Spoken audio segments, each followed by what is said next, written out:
अस्सलाम वालेकुम दोस्तों, कैसे हैं आप सब। आज मैं आपके लिए लेकर आई हूँ ज़बरदस्त सी ऑमलेट रेसिपी।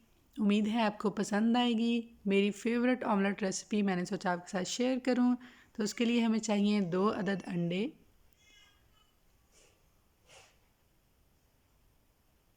2 अदद अंडे लेके हम उनको अच्छी तरह से फेंट लेंगे। बहुत ही मज़ेदार लजीज सा ऑमलेट तैयार करके मैं आपको दिखाऊंगी। आपको उम्मीद है ज़रूर पसंद आएगा। सुबह के नाश्ते का आइटम है। डिफरेंट किस्म के डिफरेंट ऑमलेट और ऑमलेट जो हैं नाश्ते वो के हमें ट्राई करने आइडियाज़ के लिए चाहिए। मेरे चैनल को विज़िट करें, आपको बहुत से अच्छे अच्छे आइडियाज़ मिलेंगे। इस हाफ़ चम्मच नमक ऐड कर देंगे, हाफ़ चम्मच काली मिर्च, 1/4 चम्मच या हाफ़ चम्मच जैसे आपको पसंद हो आप इसमें चिली फ्लेक्स ऐड करेंगे। 2 अदद सब्ज़ मिर्च आप बारीक काट के ऐड करेंगे। बहुत थोड़ी सी ही चीज़ों के साथ बनेगा एक मज़ेदार सा ऑमलेट। आप ज़रूर ट्राई कीजिएगा। डिफरेंट ऑमलेट जो है वो ट्राई करने चाहिए जिनको ऑमलेट पसंद हो। मुझे ये ऑमलेट काफ़ी पसंद है। कभी कभी कुछ डिफरेंट खाने का दिल करता है तो ऐसा ऑमलेट बना के बस आप चाय के साथ खाएं इसको।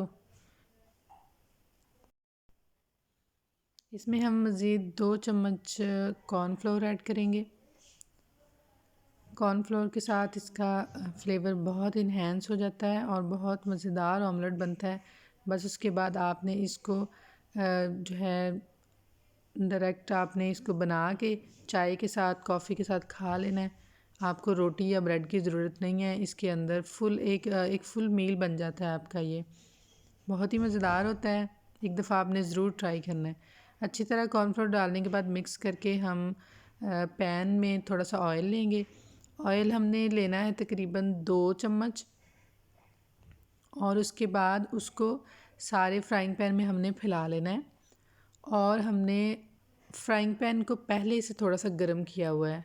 ठीक है, ये एक टिप होती है ऑमलेट बनाने की कि आपने फ्राइंग पैन को थोड़ा सा गर्म करना है और ऑयल डालना है। ऑयल डालने के फ़ौरन बाद आपने ऑमलेट का जो मिक्सचर है वो ऐड कर देना है इसके अंदर।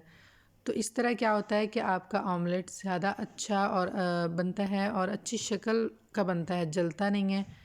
और मुनासिब जितनी उसको आंच चाहिए होती है वो पहले से हीट होता है, हीट अप हो चुका होता है आपका फ्राइंग पैन।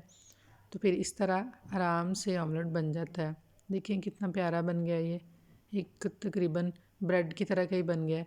बाद में उसको आप इस तरह शेप्स में काट लें, जैसे आपका दिल करे वैसे काटें और खाएं, इंजॉय करें। बहुत ही मज़ेदार होता है ये, बहुत लजीज होता है। तो उम्मीद है आपको मेरी रेसिपी पसंद आई होगी और मेरे चैनल को सब्सक्राइब करना मत भूलिएगा। बेल आइकन को ज़रूर दबाइएगा। वीडियो को लाइक और शेयर भी कर दीजिएगा। दुआ में याद रखिए। अल्लाह हाफिज़।